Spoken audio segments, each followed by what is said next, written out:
Algumas semanas atrás, nós fizemos na nossa domingueira uma crítica com relação ao volume de obras, de ações do governo do estado e o perigo de que se perdesse o foco, o rumo, o destino. O Sergipe aqui, por exemplo, o governador tem ficado durante a realização do evento, durante o dia todo atendendo as pessoas. Como que isso impacta para que você tenha efetivamente um planejamento para trazer resultados para a população? Sempre que você vai a um evento desse, você é cobrado por lideranças políticas para determinadas obras serem entregues. E as obras que foram prometidas no início da gestão? Além disso, o plano de governo apresentado à população, como é que está sendo controlado esse plano de governo para que os resultados efetivamente cheguem na ponta, cheguem na vida do cidadão, na vida da cidadã? Após estas críticas de um perigo de perda de rumo, o secretário Júlio Filgueira nos convidou para acompanharmos a implantação do sistema que controla o planejamento do governo do estado.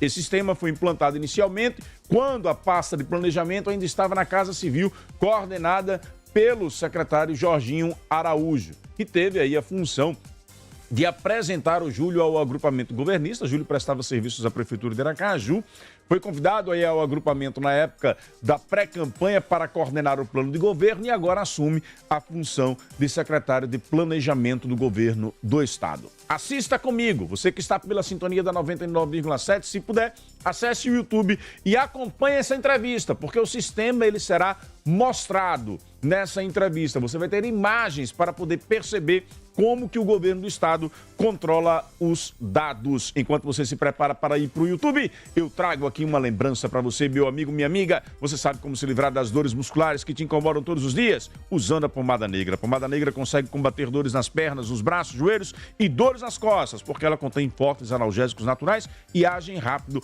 aliviando todas essas dores. Aos donos de farmácias e casas de produtos naturais, lembre, fale com o Roberto, põe a pomada negra na prateleira, 998-17-0104. Quando o assunto é Fiat, não adianta, só a Saman Fiat. Você pode até comparar, mas só a Fiat com DNA sergipano garante para você o melhor atendimento, as melhores ofertas e as melhores condições para você garantir de vez o seu Fiat. É a minha Fiat de confiança, não tem outra. Vem ser feliz na Saman Fiat, Siqueira Campos, Cruz do Meio e Itabaiana. Consulte condições, no trânsito, escolha a vida. Põe para rodar. Secretário Júlio Filgueira assumiu recentemente a recém-criada, Secretaria de Planejamento, Orçamento e Inovação. Muito obrigado por ter recebido a gente aqui e ter aceito esse desafio, esse convite de apresentar para a sociedade sergipana como é que está o planejamento do governo do estado. Muito obrigado por ter aceito esse desafio. Eu que agradeço, Narciso, toda a sua equipe, todos os ouvintes, todos aqueles que te acompanham pelo YouTube, pela Rádio Fã FM. Para nós, eu diria, é uma obrigação. Então, sinta que esse convite e essa possibilidade que tivemos é algo permanente. Você vai ter acesso, assim como todos os veículos, todos os colegas da imprensa, porque a nossa obrigação é isso. Um governo que se quer planejado, ele o faz, entre outras coisas, para que a sociedade tenha acesso, para que a sociedade tenha total contato e absoluta transparência naquilo que o governo está realizando. Vamos falar um pouco do destrinchamento da sua pasta. Eu queria que em cada área você explicasse para a gente o que é que faz parte da sua incumbência enquanto secretário liderar nas tarefas da sua equipe. Planejamento, orçamento e inovação. Também. Nós temos, Narciso, 5 grandes áreas que compõem a CEPLAN. Como você disse, a Secretaria de Planejamento, Orçamento e Inovação. A primeira área, o planejamento, obviamente. Na área de planejamento, o nosso papel se dá basicamente em 2 dimensões. Numa primeira dimensão, que nós poderíamos considerá-la normativa, nós vamos até as áreas finalísticas, nós dialogamos com toda a gestão para que nós tenhamos clareza do que nós queremos realizar. Quais são as estratégias que podem nos conduzir a tudo isso que nós gostaríamos de realizar. E isso é sintetizado num portfólio de projetos e num quadro de metas. É a ação mais, eu diria, óbvia daquilo que chamaríamos planejamento estratégico. É a possibilidade de ver num documento, de forma clara, o que nós queremos fazer, onde eu quero chegar e como eu espero chegar até isso. Mas eu sempre digo, é um mantra meu, que o maior desafio, Narciso, é agir de forma planejada. Fazer o planejamento em si é a parte fácil. Uma grande consultoria, ou então o corpo técnico do Estado, que é extremamente qualificado, ou então, quem sabe, um dia, a própria inteligência artificial, que vai cruzar dados daqui e de lá, ela vai ser capaz de nos dar o planejamento estratégico. Só que quando a gente fala de ação planejada, eu estou falando, primeiro, de uma transformação na cultura das pessoas. Planejamento é uma coisa que a gente faz no dia a dia, né? A gente planeja casar, planeja estudar, planeja trabalhar, mas que a gente faz normalmente sem método. E é preciso que a gente tenha um método claro. Um dos elementos que norteia o processo de ação planejada é o monitoramento. Então, uma segunda dimensão é a do monitoramento. Aqui em Sergipe, nós implementamos, ainda no ano passado, né, por volta do mês de julho, um processo de monitoramento ativo, baseado em pontos de controle e pontos de balanço de meta. Todos os projetos, todas as metas são monitorados cotidianamente por uma equipe de monitoramento que nós temos. A cada 15 dias são gerados pontos de controle, que são cortes, são entregas parciais, e que nós damos controle. Cumpriu? Qual é do próxima quinzena? Atrasou? Por que atrasou? Tem problema? Tem ponto crítico? O que é preciso fazer? E pontos de balanço de meta trimestrais. Então, essa estrutura de planejamento estratégico ela é basicamente focada no planejamento, como disse, e nessa ação de monitoramento. E ela tem dois olhares. O portfólio de projetos estrito sensu, aquilo que a gestão quer realizar, aquilo que é tradução dos compromissos do governador com a população, que, no nosso caso, são 106 projetos e mais de 900 metas só para o primeiro biênio, e também o PPA. Porque o PPA, o nosso plano plurianual, é o instrumento oficial de planejamento. Nós, em 23, estávamos sob vigência do PPA anterior e agora inauguramos o ano com mais um quadriênio, que é o PPA 24-27, que também é monitorado. Tem um conjunto de metas. Perdão de interromper, mas todo ele com a interferência do que já é o governo Fábio Mitidieri. Claro, claro. Porque ele foi submetido à Assembleia Legislativa já pelo governo Fábio Mitidieri.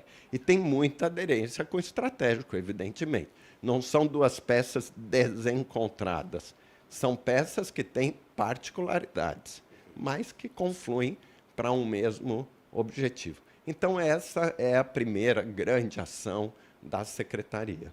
A segunda grande ação é o orçamento.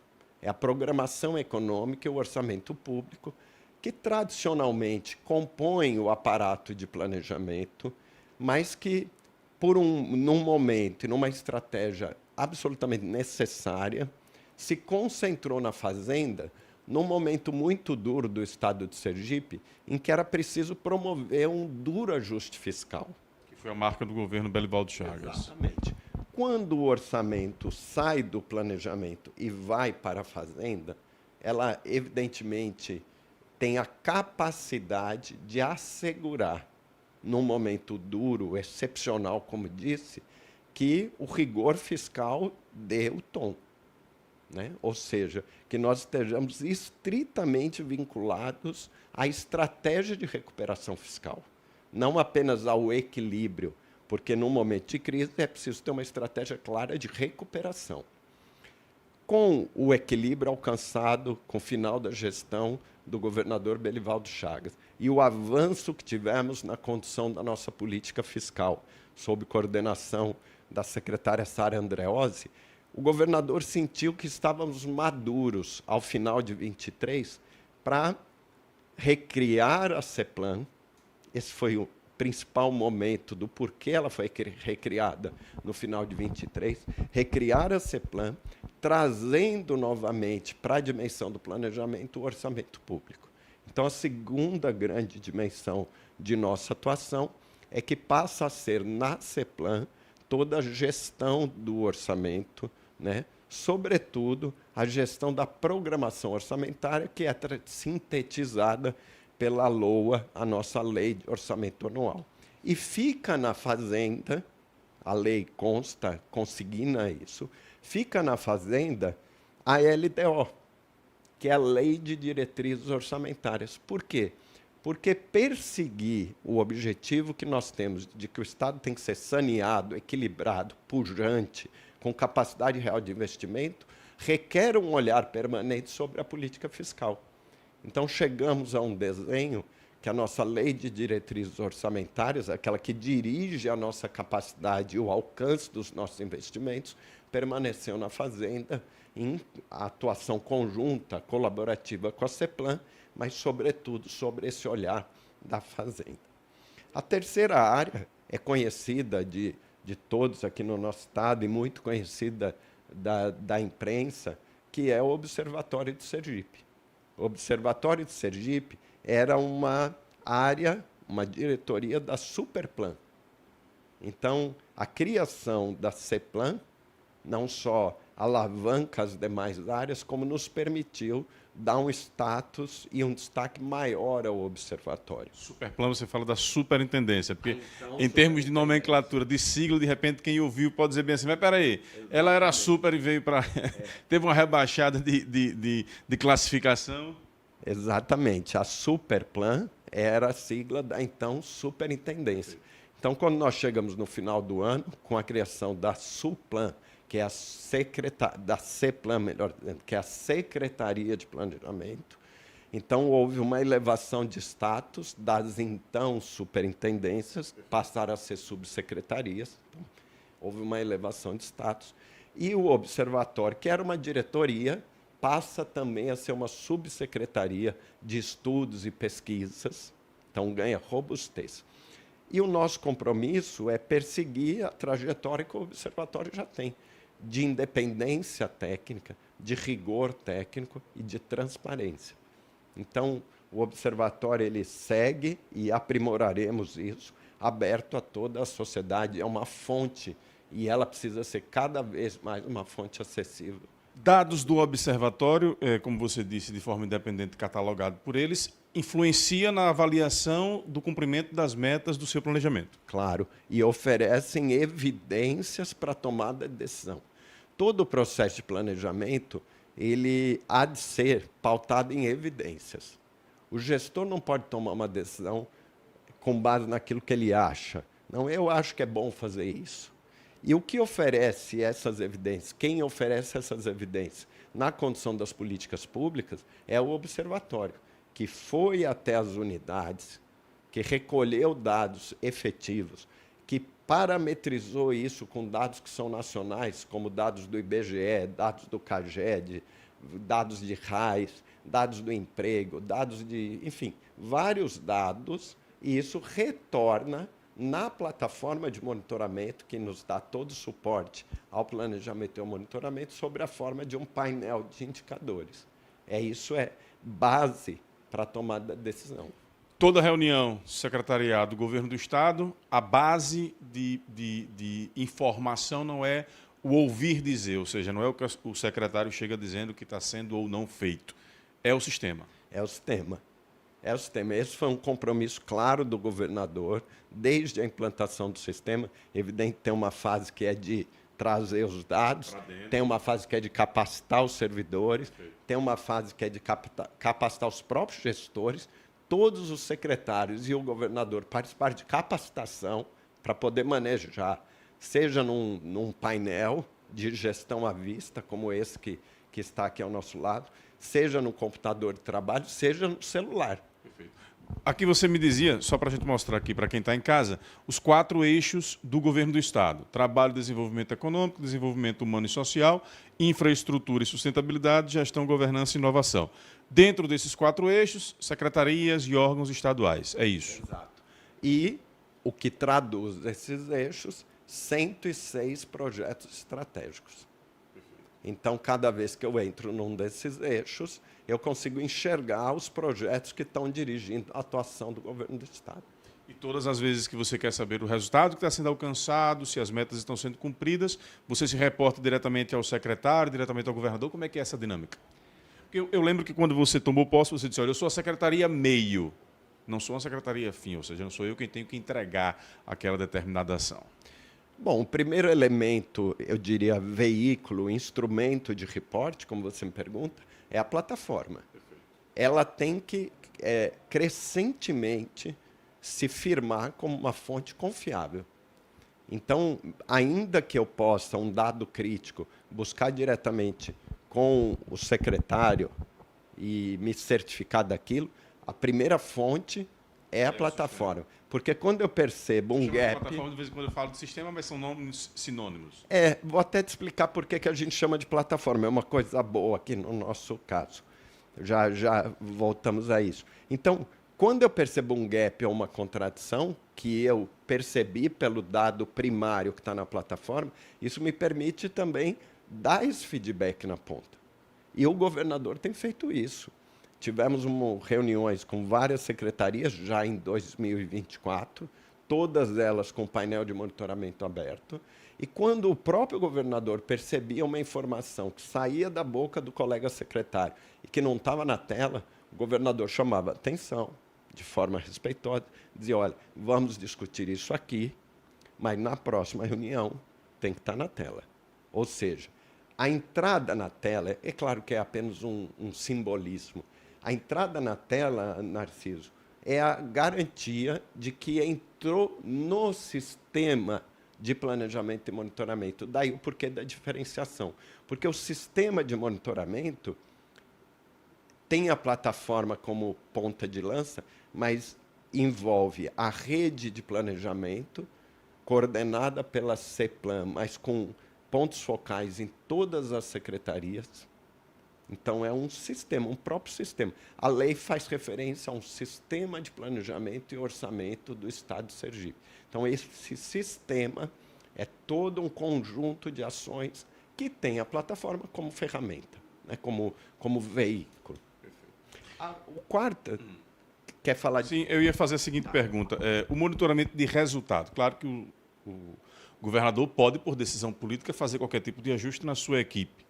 Mas essa plataforma, ela, com os dados preenchidos, ela lhe dá um monitoramento da secretaria que está sendo eficiente e eficaz na aplicação das suas metas. Sim, isso é passado semanalmente para o governador, tem um relatório semanal que fecha a semana, e um dos gráficos que é oferecido a ele, é evidente que é um relatório de consumo interno, apenas o governador e o secretário da Casa Civil têm acesso semanalmente. Cada colega secretário tem da sua. O governador tem do conjunto. Um dos gráficos que compõe esse relatório é um relatório de performance.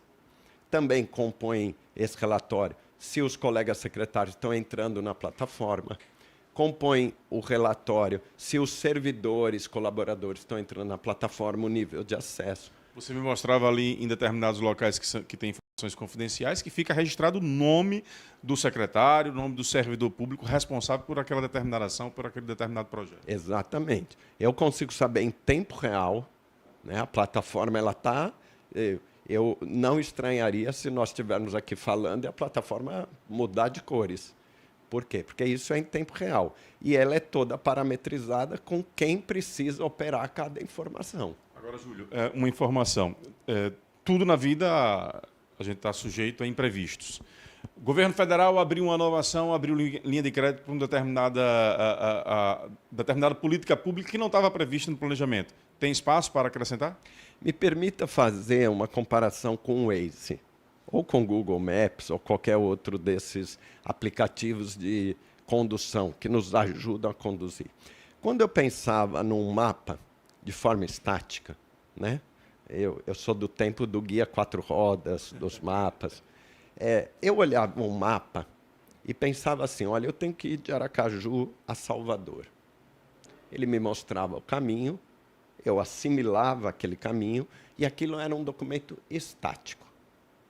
Aquele documento não me mostrava nenhum ponto crítico, nenhum acidente, nenhum desvio de rota, não me mostrava trânsito, não fazia nada. Isso talvez seja uma boa tradução do método tradicional de planejamento, onde eu consolidava o que eu queria num documento e dizia para a equipe, cumpra um documento.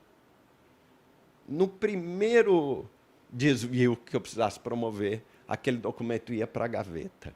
O melhor lugar onde os planejamentos realizados da forma tradicional iam parar era na estante. Eles ficavam lá. Eles tinham sido um bom instrumento de propaganda, de divulgação no começo do governo, e depois ficavam esquecidos. Se você fizer de forma pretérita uma avaliação com quem já passou por outras gestões, pergunte isso. Onde foi parar o planejamento do início de gestão? Na prateleira, na melhor das hipóteses. Nós concebemos o processo de planejamento de forma ativa, por isso a comparação com o Waze. Quando eu coloco o Waze no meu carro, primeiro que antes eu só punho o Waze quando eu não sabia o caminho. Eu fui mudando a cultura. Hoje eu sei o caminho e eu ponho o Waze. Porque o Waze tem uma alta capacidade de planejar com base em evidências. Ele tem uma base, ele consegue me dizer qual o trânsito previsto para ir a Salvador amanhã. Amanhã. Porque ele tem uma base e ele diz, olha, com base nas evidências, você deve demorar 3 horas e meia ou 4 horas, 4 horas e 10. No entanto, amanhã, quando eu estiver saindo para Salvador, se tiver um acidente na linha verde, ele vai me reportar, ou dizendo que o meu tempo aumentou, ou me sugerindo ir pela BR. Então, me permitir o exemplo, Narciso, porque ele expressa bem a nossa concepção de planejamento. O planejamento estático, esse nós sempre tivemos. Agora, o planejamento dinâmico, que é esse que se recria cotidianamente, ele tem compromisso com o resultado para o cidadão. Agora, para a gente encerrar, 2 perguntas. A primeira delas seria o seguinte. Todo gestor é sempre criativo, cheio de ideias, tem sempre aquela ideia genial que surge de última hora, naquele momento do sono, corre, bota no papel. Chegou no dia seguinte, vai lá conversar com você ou com o governador, enfim, tive uma ideia aqui maravilhosa. Como é que acrescenta aí dentro, como é que é a avaliação para saber se ela será ou não acolhida? Tem uma regra, a regra é projetos só são revisitados anualmente. Metas só são revisitadas semestralmente. Essa é a regra. Mas, evidentemente, que o governador tem a prerrogativa de acolher, fruto das circunstâncias, uma ideia que ele considera prioritária. Mas as secretarias não têm autonomia para mudar meta e projeto. Elas só têm autonomia para propor. Quando uma secretaria, na execução de uma meta, define a sua estratégia, ela tem total autonomia para definir etapas, ações, tarefas. Total autonomia. Meu papel é apoiar, fazer análise de viabilidade, suportar os pontos críticos de gestão, ou seja, aquilo travou porque depende de outra secretaria, porque depende do governo federal, porque depende de um licenciamento. Então, isso vem para mim sobre um reporte de ponto crítico de gestão e a minha equipe ajuda a destravar, justamente para que eu não fique parado só no diagnóstico. O monitoramento não é para eu saber que está atrasado. O monitoramento é para deixar de estar atrasado. Então, total autonomia. Ah, mas a secretaria quer uma meta nova, quer um projeto novo. Ela encaminha, nós processamos, fazemos uma nota técnica de viabilidade e eu despacho com o colega secretário, com o governador. O governador acolhe ou não, dependendo da circunstância. Né? Claro que a gente não tem tempo para detalhar tudo, porque você já me colocou aqui diversas situações, inclusive aqui, licença aqui, Matheus, você me mostrava que esse portfólio de projetos que também foi consequência desse planejamento realizado. Do que é que se trata esse portfólio? Esse portfólio, como todos sabemos, o Estado tem de fonte própria do Tesouro Estadual uma capacidade de investimento limitada, né? Ao par de todo o equilíbrio da absoluta capacidade de captação, de atração, de mobilização que o governador demonstrou ao longo de 23, o Estado tem uma capacidade de investimento aquém daquilo que nós precisamos e da urgência que o Estado tem. Então, nós reunimos, com base em todo o planejamento, todas as entregas que poderiam ser objeto de captação de recursos. E lançamos, no final do ano passado, um caderno, um portfólio de captação. Esse caderno é objeto das idas do governador ao governo federal. Esse caderno é objeto da negociação que o governador fez, da articulação que o governador fez com a nossa base parlamentar. As emendas? As emendas no governo federal, né, as emendas parlamentares nacionais e também as estaduais. Esse portfólio é base para que a nossa agência de desenvolvimento, sob direção do colega Milton Andrade, faça a captação junto ao mercado, faça modelagens criativas, né, de parcerias público-privadas. Então, isso daqui é um recorte de tudo aquilo, destacando as entregas que são mais potencialmente aptas à captação de recursos, patrocínios, apoios, investimentos. Então, essa é a nossa estratégia para trazer ainda mais recursos para o nosso Estado. Júlio, quero lhe agradecer sua atenção por ter demonstrado aqui de que forma que vocês estão ajustando a gestão no dia a dia, né, no cotidiano, para acompanhar os resultados que precisam ser entregues à sociedade sergipana. E a gente torce que a execução daquilo que está aí planejado, pensado, que está inserido dentro dessa plataforma, que traga resultados para a sociedade sergipana, né? Porque essa é a grande cobrança, né? As entregas que serão feitas pelo governo ao longo dos próximos anos. Tenho certeza que já estão trazendo, né, o nosso balanço do primeiro ano de gestão é extremamente relevante em demonstrar o alcance que teve, né? Nós costumamos ouvir que o nosso governador é acelerado, e nós temos dito que ele é acelerado sem nunca, uma única vez, ter perdido o foco, né? E o foco, esse direcionamento claro, é dado pelo planejamento, é suportado, como disse na minha posse, você lembrava disso, por uma secretaria que veio para servir, né? Quem é capaz de cumprir na ponta o compromisso do governador com o cidadão é a Secretaria Finalística. E a CEPLAN surge com esse objetivo. Falamos aqui de duas grandes áreas. Depois precisamos de uma outra entrevista para a gente falar só de inovação. Sim. Dar uma como que as tecnologias podem trazer melhorias para o acompanhamento do planejamento, para a aproximação da sociedade também. Dar uma boa pauta, só para que os nossos, quem está nos assistindo possa ter um conhecimento. Já fica o convite, então, para a gente fazer o inverso. Ao invés de ser aqui, você vai lá nos estúdios. Tá, aceito o convite. Porque aí, só para que todos possam ter uma ideia, as duas áreas que não falamos é a transformação digital e a inovação. Isso foi agora reunido, essas atribuições na CEPLAN, e também o desenvolvimento regional e a gestão metropolitana. Veja, Narciso, que passo deu o nosso governador. Nós temos diferentes secretarias que pensam no desenvolvimento do Estado. Poderia falar aqui do papel que tem a CDTEC, do papel que tem a CETUR, do papel que tem a SEAGRE, diversas secretarias. E faltava não uma secretaria que fizesse mais ação na ponta. Essa está suficientemente coberta pelos colegas que atuam finalisticamente, mas uma secretaria que articulasse, que desse coesão, que desse foco. Então, a CEPLAN também adquire o papel de articular, eu tenho dito como um hub, todas as ações de desenvolvimento que têm impacto no território. Então, estará na CEPLAN, por exemplo, a revisão dos limites municipais, o trabalho de revisão de alguns pequenos limites com a Bahia, tem alguns pequenos ajustes a ser feito com o território baiano, para que possamos submeter à apreciação do Senado Federal.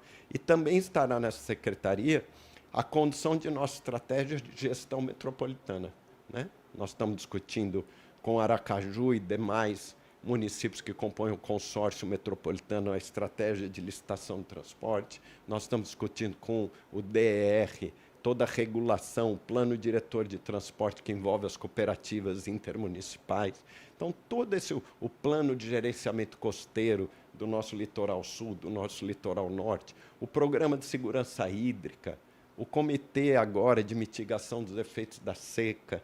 Então, são ações que têm impacto no território e que terão a colaboração com os demais colegas que atuam finalisticamente da CEPLAN a partir de agora. Obrigado pela atenção e até uma próxima oportunidade. Muito obrigado, agradeço a você, Narciso, como disse, a toda a equipe e, sobretudo, a quem nos assistiu pela atenção, pela confiança. Esses dados estarão disponíveis dos cidadãos muito em breve. Vai ter uma plataforma para que a sociedade possa alcançar. E, só para explicar para quem está qual portal?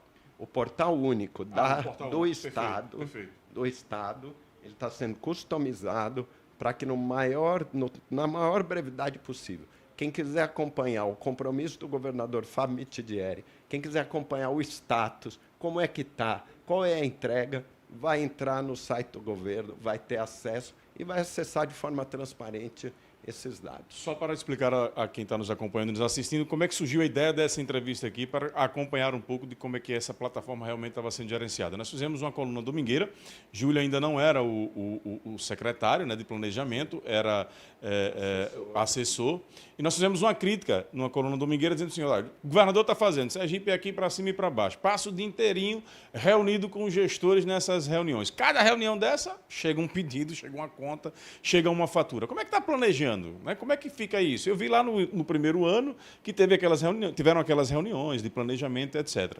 E aí o secretário à época, o Jorginho, disse, eu vou lhe provar que a gente está fazendo planejamento. E aí, quando você assumiu, me recordei dessa ideia, porque a gente acabou não conseguindo fazer essa entrevista com o Jorginho, e você disse, topo na hora, pode vir, então quero lhe agradecer por ter aceito.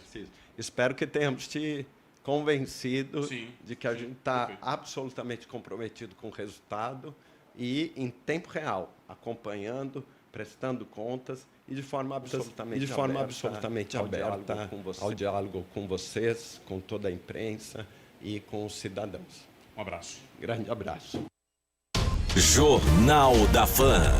Com uma ferramenta como essa, se não entregar resultados, é muita incompetência, porque diariamente os secretários têm como acompanhar as suas ações, as suas metas, aquilo que está atrasado, aquilo que não está atrasado. Então, não há desculpas como uma plataforma como esta para que resultados não sejam entregues à população sergipana. Nós vamos continuar acompanhando. O Edmundo da Jabutiana está aqui perguntando como é que a população tem acesso. A população ainda vai ter acesso, como disse o secretário no final da entrevista. A plataforma está sendo finalizada para que a população possa ter acesso a ela diariamente.